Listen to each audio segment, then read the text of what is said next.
Hi students, this is Rajeshwari, Department of Commerce, Sir CRR College for Women. Today we have to discuss the topics internal control and internal audit. First, we can discuss internal control. Internal control meaning internal control involves number of checks and controls exercised in the business to ensure its efficient and economic working. So internal control involves number of checks. So internal control ఏంటంటమ్మా, ఈ internal కంట్రోల్లో number of checks means checkings అనేవి involve అయి ఉంటాయి. And controls exercised in the business to ensure its efficient and economic working. అంటే ఏంటంటే business యొక్క working అనేది ఎఫిషియెంట్గా, అంటే ఖచ్చితంగా ఎలాంటి మిస్టేక్స్ లేకుండా ఎఫిషియెంట్గా ఉండేలా చూడడం కోసం నెంబర్ ఆఫ్ చెక్స్ అనేవి, అంటే నెంబర్ ఆఫ్ చెకింగ్స్, అంటే ఈచ్ లెవెల్ ఆఫ్ వర్కింగ్ లెవెల్స్లో ప్రతి లెవెల్లోనూ చెకింగ్ అనేది ఉంటుంది. సో ఇలా ప్రతి లెవెల్లో చెకింగ్ ఉండడం వల్ల సో నెంబర్ ఆఫ్ చెకింగ్స్ అనేవి ఇన్వాల్వ్ అయి ఉంటాయి. సో ఇలా ఇన్వాల్వ్ అవ్వడాన్ని ఇంటర్నల్ కంట్రోల్ అంటారు. సో ఏంటంటే ఇలా నెంబర్ ఆఫ్ చెకింగ్స్ చేయడం వల్ల ఏంటంటే ఆ బిజినెస్ యొక్క రిజల్ట్ అనేది ఎఫిషియెంట్గా ఉంటుంది. నో ఎర్రర్స్, ఫ్రాడ్స్ కానీ ఏమి రావడానికి ఛాన్సెస్ లేకుండా ప్రాపర్ అండ్ కరెక్ట్ రిజల్ట్ అనేది మనకి పొందడానికి ఛాన్సెస్ అనేవి ఉంటాయి. The reverification of work is known as internal control. That means once work is verified by other person in the same organisation. So the reverification of work is known as internal control. అంటే already ఒకసారి verification చేసిన వర్క్ని మళ్ళీ verify చేయడాన్ని reverification అంటే, ఒకసారి verification చేసిన దాన్ని మళ్ళీ వెరిఫై చేయడాన్ని రీవెరిఫికేషన్ అంటారు. సో ఒకసారి వెరిఫై చేసిన వర్క్ని మళ్ళీ వెరిఫై చేయడాన్ని రీవెరిఫికేషన్ అంటారు. అలా వర్క్ని వెరిఫై చేయడాన్ని ఇంటర్నల్ కంట్రోల్ అంటారు.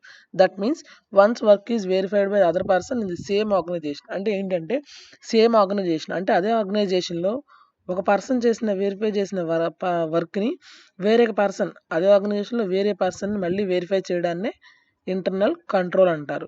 సో ఇలా ఈ వెరిఫై చేయడం వల్ల ఏంటంటే ఫ్రాడ్స్, ఎర్రర్స్ అనేవి ఏమీ రావు, రిజల్ట్ అనేది కరెక్ట్గా వస్తుంది. సో ఇలా రిజల్ట్ అనేది కరెక్ట్గా రావడం కోసం ఇలా ప్రాపర్ చెకింగ్స్ అనేవి చేయడాన్ని ఇంటర్నల్ కంట్రోల్ అంటారు. Next, elements or futures or principles of internal control. So elements అన్నా కానీ, ఫ్యూచర్స్ లక్షణాలు అన్నా, లేదా ప్రిన్సిపల్స్ సూత్రాలు, వీటిలో ఏమన్నా కూడా ఇవేనమ్మా. So first one, competent and trustworthy personnel. If employees are competent and trustworthy, then we get the reliable financial statement. So first, if employees are competent and trustworthy, మన కంపెనీలో చేసే ఎంప్లాయీస్ అనేవాళ్ళు కాంపిటెంట్ పోటీతత్వంతోనూ, నెక్స్ట్ ట్రస్ట్వర్తీ నమ్మకంతోనూ వర్క్ అనేది perform చేస్తే we can get the reliable financial statement. మనకు వచ్చే financial statement, year ఎండింగ్లో మనకు ఉన్న ఫైనాన్షియల్ స్టేట్మెంట్ అనేది రిలయబుల్, ఖచ్చితంగా ఉంటుంది. సో మన ఫైనాన్షియల్ స్టేట్మెంట్ ఖచ్చితంగా, రిజల్ట్ అనేది ఖచ్చితంగా రావాలంటే ఎంప్లాయీస్ అనేవాళ్ళు కాంపిటెంట్గా ఉండాలి. And next at the same time trustworthy, నమ్మకంతో వర్క్ అనేది చేయాలి. Next one, records, financial and other organisational plans. The documents must be adequate to provide reasonable assurance that all assets are properly and correctly recorded and controlled. So records, financial and organizational plans. The documents must be adequate to provide reasonable assurance that all assets are properly and correctly recorded and controlled.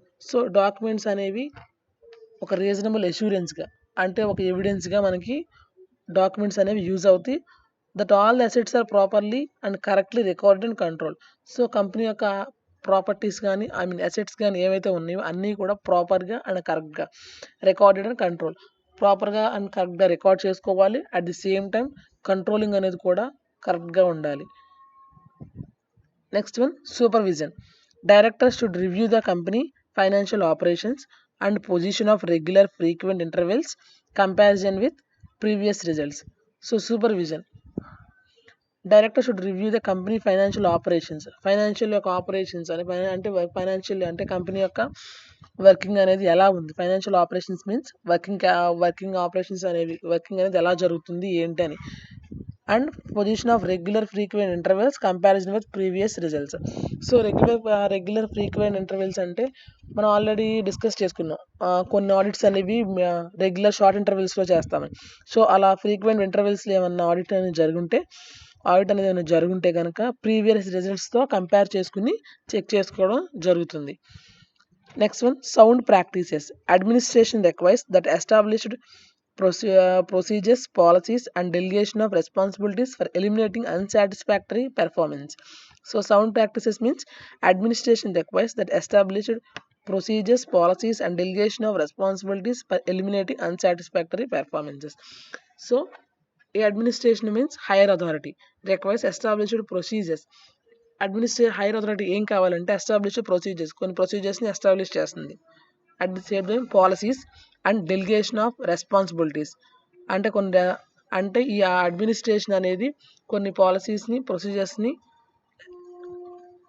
Establish చేస్తుంది. At the same time delegation of responsibilities, కొన్ని responsibilities means బాధ్యతలు, కొన్ని బాధ్యతల్ని delegation means వేరే వాళ్ళకి అప్పచెప్పడం, అంటే కంపెనీలో హైయర్ అథారిటీస్కి రెస్పాన్సిబిలిటీస్ అప్పచెప్పడం. ఫర్ ఎలిమినేటింగ్ అన్సాటిస్ఫాక్టరీ పెర్ఫార్మెన్సెస్, అంటే ఎక్కడన్నా వర్కింగ్లో పెర్ఫార్మెన్స్ అనేది కొంచెం వీక్గా ఉన్నా, సరిగ్గా వర్క్ చేయకపోయినా అలాంటివన్నీ ఎలిమినేట్ చేయడం కోసం ఈ అడ్మినిస్ట్రేషన్ అనేది ఈ రెస్పాన్సిబిలిటీస్ని డెలిగేట్ చేస్తూ ఉంటుంది. Next one, internal audit. Internal audit is the part of internal control. It should operate independently of the internal check. So internal audit అనేది internal control ఒక part. It should operate independently of the internal check. ఇది independent గానే స్వతహాగానే ఇది operate చేయగలదు of the internal చెక్లో. Next, arithmetic and accounting controls. Balance sheet and income statement is an important control. It provides information presented to management. So balance sheet and income statement is an important control. It provides information presented to management. So ఈ balance sheet and income statement అనేది మన year ఎండింగ్లో calculate చేస్తాం. So it is an important control. So దీని ద్వారానే మన company యొక్క assets and liabilities కూడా ఎలా ఉన్నవి, మన కంపెనీ యొక్క గ్రోత్ ఆర్ పెర్ఫార్మెన్స్ ఎలా ఉందనేది కూడా దీని మీద బేస్ అయి ఉంటుంది. It provides information presented to the management. ఈ బ్యాలెన్స్ షీట్ ఇన్కమ్ స్టేట్మెంట్ అనేది ఒక ఇన్ఫర్మేషన్ని మేనేజ్మెంట్కి ప్రజెంట్ చేస్తుంది. ఏంటంటే కంపెనీ యొక్క పొజిషన్ ఎలా ఉంది, అసెట్స్ ఎలా ఉన్నాయి, లయబిలిటీస్ ఆర్ ఫైనాన్షియల్ పొజిషన్ అనేది, కంపెనీ ఫైనాన్షియల్ పొజిషన్ ఎలా ఉందనే ఇన్ఫర్మేషన్ అనేది మేనేజ్మెంట్కి ఇది ప్రొవైడ్ చేస్తుంది. Next, scope of internal control. అంటే ఇంటర్నల్ కంట్రోల్ కొంచెం పరిధి అనేది ఉంటుందమ్మా. ఆ పరిధి ఏంటో చూద్దాం. General financial control. It is concerned with an efficient system of accounting, supervision, recording and duplicating system. So general financial control అనేది ఎలా ఉంటుంది? It is concerned with an efficient system of accounting, supervision, recording and duplicating system. So ఈ financial controlling ఎలా ఉంటుందంటే accounting అనేది ఎలా జరుగుతుంది ఏంటని సూపర్వైజ్ చేయడం, and recording each and every ట్రాన్సాక్షన్ని రికార్డ్ చేయడం, అండ్ డూప్లికేటింగ్ సిస్టమ్. ఇన్కేస్ ఏమన్నా ఒకవేళ డూప్లికేటింగ్ అవసరమైతే ఏదన్నా ట్రాన్సాక్షన్ కానీ లేదా అకౌంటింగ్లో బ్యాలెన్సెస్ కానీ ఏమైనా డూప్లికేటింగ్ అవసరమై ఉంటే దాన్ని కూడా ఇది ప్రాపర్గా కంట్రోల్ చేయగలగాలి. Next one, cash control. Proper control for receipts and payments and balances held due to avoid misappropriation of cash. So proper control for receipts and payments. So తీసుకోవడం కానీ లేదా పే చేయడంలో కానీ ప్రాపర్ కంట్రోల్ అనేది ఉండాలి. అంటే ఎలా పడితే అలా కాకుండా ప్రాపర్ రూల్స్ రెగ్యులేషన్స్ ఫాలో అవుతూ రిసీప్ట్స్ పేమెంట్స్ కూడా చేయాలి. అండ్ బ్యాలెన్సెస్ కూడా held due to avoid misappropriation of cash. So ఎక్కడా కూడా మిస్అప్రాప్రియేషన్ అంటే క్యాష్లో ఎక్కడ తప్పు జరిగే ఛాన్సెస్ లేకుండా చేయడం కోసం ప్రాపర్గా రిసీప్ట్స్ అనే పేమెంట్స్ తీసుకున్నవి అండ్ పే చేసేవి కూడా ప్రాపర్గా రికార్డ్ చేసుకోవడం చేయాలి. Next one, control over trading transactions. An efficient system of control on both purchases and sales transactions. So efficient system of control for both purchase and sales transactions. So మనం ఏదైనా product కానీ goods కానీ అమ్మినా కానీ sales are purchases చేసినా కానీ ఆ transactions కూడా ప్రాపర్గా రికార్డ్ చేసుకోవాలి. సో ఆ రికార్డింగ్లో efficient system of control. So ఆ పర్చేజెస్ అండ్ సేల్స్ జరిగేటప్పుడు కూడా ప్రాపర్గా అవి ఎంతవరకు యూజ్ అవుతాయి అనే ఒక మైండ్లో ఆ ఇంటెన్షన్తో అవి ఎంతవరకు యూజ్ అవుతాయి, ఎంత గూడ్స్ అనేది మనకి యూజ్ అవుతాయి అని తెలుసుకుని అప్పుడు మాత్రమే పర్చేజెస్ అండ్ సేల్స్ అనేవి చేయాలి. Next control over employees remuneration, proper and preparation and maintenance of records for remuneration to employees methods of payment. So control over employees remuneration, ఎంప్లాయీస్కి ఇచ్చే రెమ్యూనరేషన్ మీద కూడా కొంచెం కంట్రోల్ అనేది ఉండాలి. Preparation and maintenance of records for remuneration to employees methods of payment. So preparation and maintenance of records, so ఎంప్లాయీస్కి మనం ఇచ్చే రెమ్యూనరేషన్ కూడా ఎలాంటి మెథడ్స్ని యూజ్ చేస్తున్నాం అండ్ ఎంతైతే రెమ్యూనరేషన్ ఇస్తున్నాం అనే వాటి మీద ఒక రికార్డ్స్ని ప్రిపేర్ చేసి మెయింటైన్ చేయాలి. Next one capital expenditure control. Expenditure on capital assets must be kept under the control. It should be properly sanctioned and used for report to the management. So capital expenditure control. So capital items మూలధన ఖర్చులు కూడా కంట్రోల్లో ఉండాలి. Expenditure on capital assets. So capital assets means మూలధన ఆస్తులు. So ఆ వాటి మీద మనం పెట్టే ఖర్చును కూడా కంట్రోల్లో ఉంచుకోవాలి. ఎందుకంటే వాటి మీద మనం పెట్టే ఎక్స్పెండిచర్స్ మొత్తాన్ని కూడా మనం ఒక రిపోర్ట్ ఫామ్లో మేనేజ్మెంట్కి సబ్మిట్ చేయాలి. కాబట్టి క్యాపిటల్ ఎక్స్పెండిచర్స్కి మనం ఏ అమౌంట్ అయితే ఎంత అమౌంట్ అయితే ఎక్స్పెన్సెస్ పెడతామో ఆ అమౌంట్ అంతా కూడా మనం మేనేజ్మెంట్కి చెప్పాలి ఎంతైతే మనం ఖర్చు చేసామన్నది. Next one types of internal control. Physical control, protective equipment for safeguarding the business assets like use of security arrangements for cash, valuable assets, etc. So ఈ ఇంటర్నల్ కంట్రోల్లో first one is physical control. ఫిజికల్గా అంటే physical ఐటమ్స్లో మన స్థిర ఆస్తులు లాంటివి ఆ items ఆస్తుల గురించి. Protective equipment for safeguard in the business assets like business యొక్క ఆస్తులు, like use of security arrangement for cash. So బిజినెస్లో అంతా ఎప్పుడు క్యాష్ ఉంటుంది కాబట్టి సో మన సెక్యూరిటీ గార్డ్స్ అనేది మనం అరేంజ్ చేస్తాం. సో వాళ్ళని అరేంజ్ చేసుకోవాలి. అండ్ వాల్యుబుల్ అసెట్స్, ఇంకా కంపెనీలో ఇంకా వాల్యుబుల్ అసెట్స్ ఉంటే వాటిని కూడా మనం జాగ్రత్తగా కాపాడుకోవాలి. Next one administrative control. It is concern with assigning of powers and job description of key personnels and developments of organisational charts. Administrative control means higher authorities. It is concern with assigning of powers and job description of key personnels and development organisational charts.